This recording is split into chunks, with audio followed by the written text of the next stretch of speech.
जी अब यहाँ से महत्वपूर्ण बातें निकल के आएगी जी जो कि सबको ध्यान देने योग्य है, और इतनी ही बातें अगर आप लोग ध्यान दे लिए जी बिल्कुल बिल्कुल। तो आने वाले लाइफ में आपके सामने कोई भी बैंक वाला होगा, आप उनसे खुल कर के खुले मन से बहस कर सकते हो।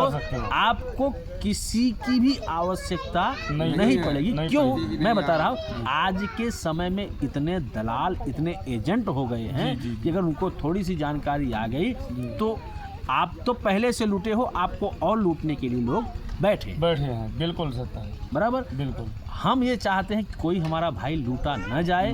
हम उसको निस्वार्थ भाव से उसको समझाएंगे, उनको बताएंगे। जहाँ तक हमारी ये वीडियो जाएगी, आप लोग शेयर करना, लाइक करना, कमेंट करना। हम दो भाई हैं, राजपाल भाई और विनय भाई। यहाँ पे हम जाति की बात नहीं कर रहे हैं, हम सिर्फ व्यवस्था की बात कर रहे हैं। और भाई अपना नंबर डाल देंगे, मेरा भी नंबर डाल देंगे। जिस भाई को जहाँ भी ज़रूरत पड़ेगी, हम हमेशा आपकी व्यवस्था और बनाने में और आपको सलाह देने में कोई कसर नहीं छोड़ेगी। जब भी आपको ज़रूरत पड़ेगी, आप एनी टाइम, हर समय 24/7 हमको कॉल कर सकते हैं दोनों भाइयों। बिल्कुल बिल्कुल। जय हिंद, जय सुभाष। मैं आगे की बात स्टार्ट कर रहा हूँ। जब बैंक वाले आपके पास आएँ या आपसे मिलें तो आपसे उन्हें क्या बातें करनी है वो मैं आपको बताने जा रहा हूँ।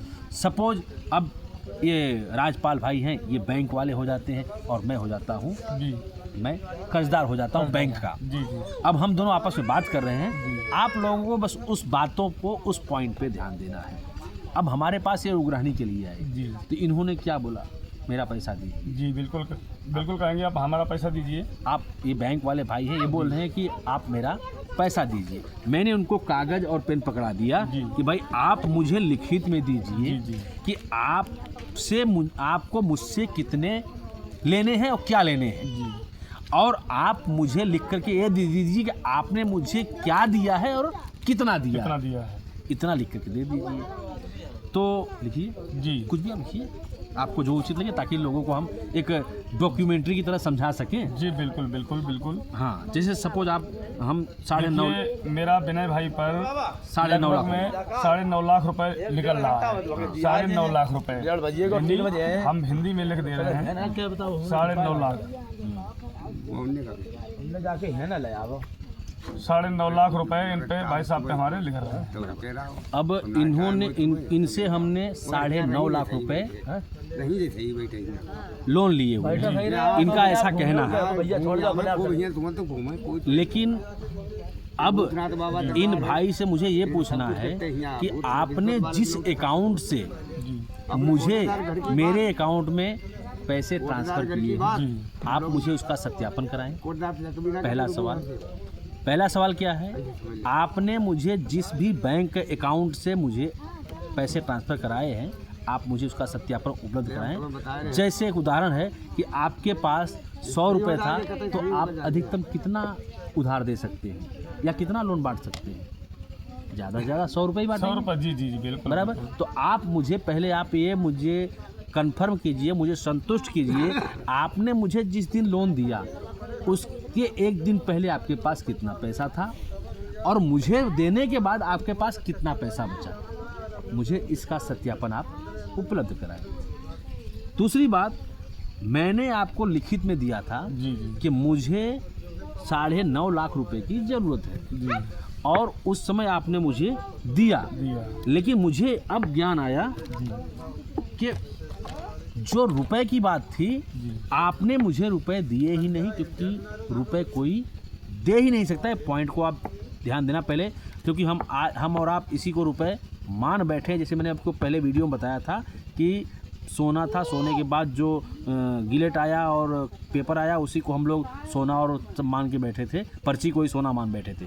उसी हिसाब से आज हम इस पैसे को भी रुपया मान बैठे हैं, जो कि कहीं भी मुझे ऐसा दिखाई नहीं दे रहा है कि ये रुपए है। आप जब ध्यान से इसको देखोगे, बैंक आपको क्या देता है, डिजिट देता है। इस बात को आप नोट कीजिएगा, आपके अकाउंट में कभी भी पैसे नहीं आते हैं, हमेशा डिजिट आते हैं। अब चलो मान लिया कि उन्होंने आपको, आपकी ज़रूरतें उस पैसे से पूरी हो गई। क्यों? क्योंकि आपने लोन लिया गाड़ी लिया, घर बनाया, जो भी लिया XYZ। जी। बाकी अगर मान लो आप अपने बैंक में गए पैसा निकालने के लिए, आपको क्या लिख के मिला है? 9.5 लाख। 9.5 लाख रुपए। सपोज आपने 8 लाख खर्चा कर दिए, 1.5 लाख रुपए बचे आपके पास। अब आप जाते हैं बैंक में, सर जी मुझे मेरा पैसा दे दीजिए। अब बैंक से आप पैसा निकालते हैं तो आपके हाथ में क्या आती है? ये क्या मिलता है? ये रसीद, कागज की रसीद। कागज की रसीद इसलिए बोल रहा हूँ, अभी आपके पास जो भी पैसे है उसको निकाल लीजिए अपने हाथ में और देखिए उस पर क्या लिखा है कि मैं धारक को, जितनी भी आपके पास नोट होगी 100, 200, 50, 500 की, उसके ऊपर यही लिखा होगा मैं धारक को 200 रुपये, 500 रुपये या 50 रुपये, 100 रुपये देने का वचन अदा करता हूँ। वचन अदा कौन करता है? जिसके पास पैसे नहीं होते हैं। इस बात को नोट कीजिएगा। अगर आज मेरे पास पैसा है तो मैं पैसा दूंगा, मैं वचन क्यों दूंगा? पर्ची क्यों दूंगा? बराबर। कि अभी मान लो हम गए तेल पिराने गए तो वहाँ पर उसने लिख के दे दिया, अब ले जाओ, बाद में आना, आप तेल लेके जाना। हमने उसको मान लिया कि ये जब तक ये पर्ची हमारे पास है यही हमारा तेल है, बराबर। तो उसी हिसाब से अब इस पर लिखा हुआ है I promise to pay the bearer sum of the 10 rupees, 2 rupees, जो भी है। अब हमारे मन में शंका ये पैदा हो गई कि अगर इस पर प्रॉमिस लिखा गया है तो ओरिजिनल पैसा कौन है? जी, बिल्कुल बिल्कुल। तो मैंने ध्यान लगाया, इस पर लिखा था, साइन किया हुआ था गवर्नर का, जो RBI का गवर्नर। फिर हमने क्या काम किया, RBI के पास हम गए और अपना पहले बात आपको काम क्या करना है, एक फार्म आता है उसको भरिएगा और उसमें फार्म PDF डाल दिया जाएगा। उसमें लिखा रहता है, आप उसमें 500 रुपये नोट लगाइएगा और अपने बैंक अकाउंट जहाँ भी आपका खाता होगा उस बैंक में जाइएगा।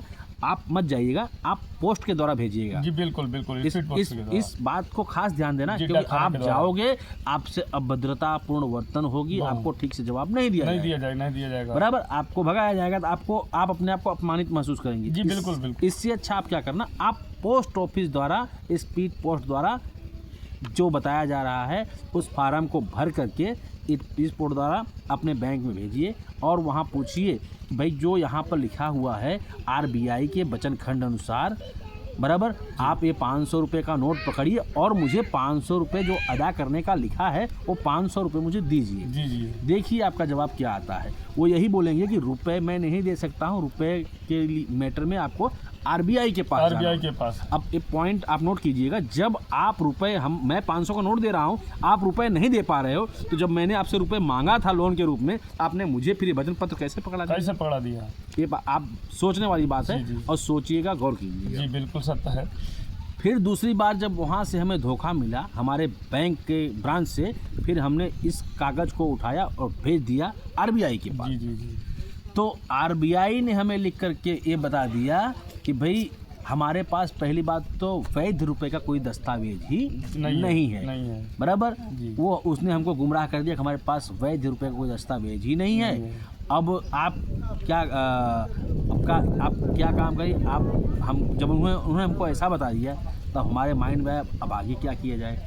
फिर मैं बैठे हम भाइयों ने सोचा, फिर हमने क्या काम किया, वित्त मंत्रालय के पास दोनों की अर्जी लगा दी कि भाई ये जो वचन खंड लिखा है, पैसा न तो हमें हमारा बैंक दे रहा है, न तो RBI दे रही है, आप हमारे देश के वित्त मंत्रालय हैं, वित्त मंत्रालय आपके पास है, तो आप मुझे ये बताइए कि ये पैसा मैं किसके पास ले जाऊंगा। और इसमें लिखा गया है the guaranteed by central government, तो कृपया मुझे सेंट्रल गवर्नमेंट का आधिकारिक कार्यालय का एड्रेस उपलब्ध कराएं ताकि मैं उनसे जाके मांग सकूं, उनसे पूछ सकूं, उनसे जवाब ले सकूं कि भाई आप मुझे जो ये वचन पत्र दिया गया है इसका पैसा तो मुझे RBI लौटा नहीं रहा है, गारंटी आपने ली है, आप बताओ अब हम कहाँ जाएं। तो उसके लिए मुझे सेंट्रल गवर्नमेंट का आधिकारिक कार्यालय का पता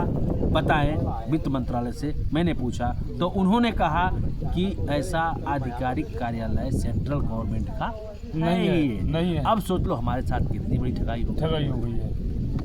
हर पल पे हमें आपको ठगा जा रहा है। बिल्कुल बिल्कुल, भारत की जनता का ये जानना बहुत ज़रूरी है। बहुत ज़रूरी है कि हमारे पास जो पैसा है वो नकली है, अगर आपको पता चलेगा, क्योंकि वित्त मंत्रालय ने भी लिख करके भेजा है और आरटीआई का जवाब भी है, जिसमें लिखा गया है संपूर्ण तरीके से कि तारीख 10 मार्च 1943 के बाद जो दिया गया है कि चांदी के सिक्के को छोड़कर बाकी के सभी रुपए अवैध रुपए हैं। बराबर, बिल्कुल, बिल्कुल। जिसका आधिकारिक वित्त मंत्रालय द्वारा जारी किया गया आरटीआई का जवाब है। जी। तब इसका मतलब कि हम तो जो अभी आज तक कर रहे हैं ये तो सब फर्जी करेंसी में लेन देन कर रहे हैं। तो बीएनएस की जो धारा है 178 से 184 तक उसमें दिया गया है कि फर्जी करेंसी में लेन देन करने में आजीवन कारावास का प्रावधान है। जी। तो ये जो है ये बैंकों के ऊपर लागू पड़ती। दूसरी बात, आप बैंकों से खाली इतना पूछिएगा कि जैसे कि आप सरकारी बैंक हम किसको मानते हैं, आज तक हमें भी पता नहीं था, हम मानते चले आए।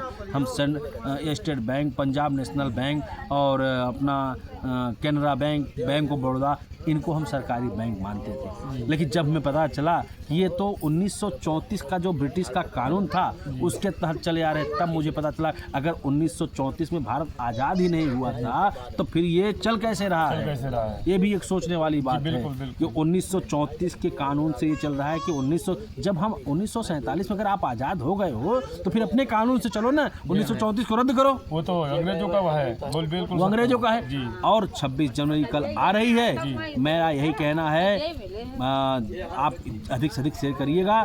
और मैं भी देश प्रेमी हूँ, ऐसा नहीं कि मैं देश को प्रेम नहीं करता हूँ, लेकिन हम देश प्रेमी हैं तो क्या जायज़ है सिर्फ लाल किला से झंडा फहराया जाए? राष्ट्रपति से क्यों नहीं फहराया जाता? राष्ट्रपति भवन से झंडा फहराया जाए, तब हम मानेंगे कि हमारा देश संपूर्ण तरीके से आज़ाद हुआ है। नहीं तो हम आज भी गुलाम हैं। क्यों? हम सिर्फ एक समझौते के तहत आज़ाद हैं। हम गुलाम पहले भी थे, आज भी गुलाम हैं, और आगे आने वाले समय में CBDC लाया जा रहा है, सेंट्रल बैंक डिजिटल करेंसी, उससे हमें और गुलाम बनाया जाएगा। तो आपसे एक ही निवेदन है कि जितना अधिक से अधिक हो सके कैश में लेन देन करो, ऑनलाइन लेन देन बंद करो, अपने पैसे अपने बैंक से निकाल के अपने पास रखिए। बहुत जल्द समय आएगा, मार्केट में देख लीजिए कैश की क्षमता खत्म हो चुकी है, कैश कहीं रह नहीं गया है मार्केट में। तो आपको इतना ध्यान देना है कि आपको अपने कैश की बंदोबस्त आपको खुद को करनी है। CBDC आने वाला है और उसका संपूर्ण विरोध पूरे भारत के विश्व की भारत की जनता को करना चाहिए। अगर नहीं करेंगे तो उसका परिणाम हम लोग तो आज भोग रहे हैं, हम लोग तो मान लो कैसे चले जाएंगे, लेकिन आने वाली हमारी पीढ़ियाँ इसका भुगतान करेगी। और दूसरी बात, जब हमारी जितनी भी सरकारी शाखाएं हैं, जैसे पुलिस स्टेशन हो गया और पोस्ट ऑफिस हो गई, कलेक्टर ऑफिस हो गया, कोई भी कार्यालय हो गया सरकारी, वो सरकारी जगह पर है, तो आपकी बैंकें जितनी हैं वो सरकारी जगह पर क्यों नहीं? जी बिल्कुल सत्य है। कोई भी जितनी भी बैंक है सब भाड़े पर है, कोई भी बैंक अपनी निजी जमीन पे नहीं है, सब भाड़े पर है।